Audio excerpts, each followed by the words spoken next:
Mother's Day can be kind of a complicated weekend, honestly, at church.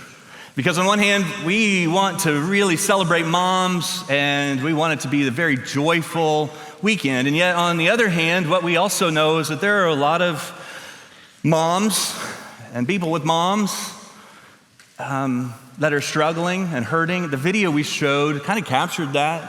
When I first watched that video, I thought, okay, that's really heavy.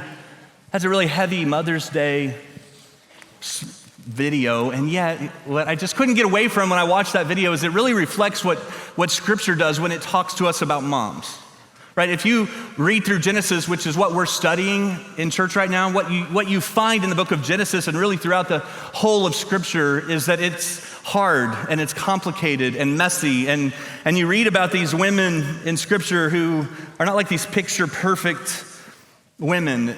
Instead, you find them in one chapter doubting, and in one chapter having faith, in one chapter they're laughing, and another they're crying, and it can be messy, and yet God keeps showing up within the story. And so if you just look through some of the Old Testament, I mean, I could give you a lot of examples, but Eve, the very first mother in human history, watches as one son murders another. And there's Leah, who spent her entire marriage knowing that she was not the wife her husband wanted, and she's trying to fix her marriage by having children. She thinks this is the way for my marriage to get better. It doesn't work. There's Rachel, which was the wife he did want, and she died giving birth to their second son on the side of the road far from home. Naomi buried her husband and both of her sons in a foreign country. And she told people, don't call me Naomi anymore. I don't want that to be my name anymore. I want you to call me bitter. This is how angry I am at how my story has turned out. There's Hannah, who wanted a child so badly that she wept so hard that she couldn't speak through the tears. And she prayed so intensely that a priest came in while she was praying and thought she was drunk.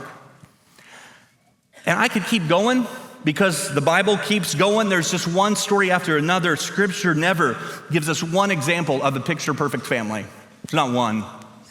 Scripture never once suggests that faith makes motherhood painless. It has never told women to smile through the hard parts.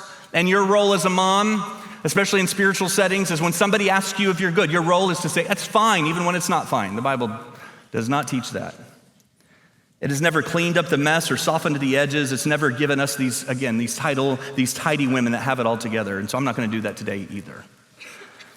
We're going to study and spend some time with a woman this morning who is strong and complicated and funny and fierce, and she's carrying something really heavy that she has no control over. Her name is Sarah, and we read about her in Genesis 18.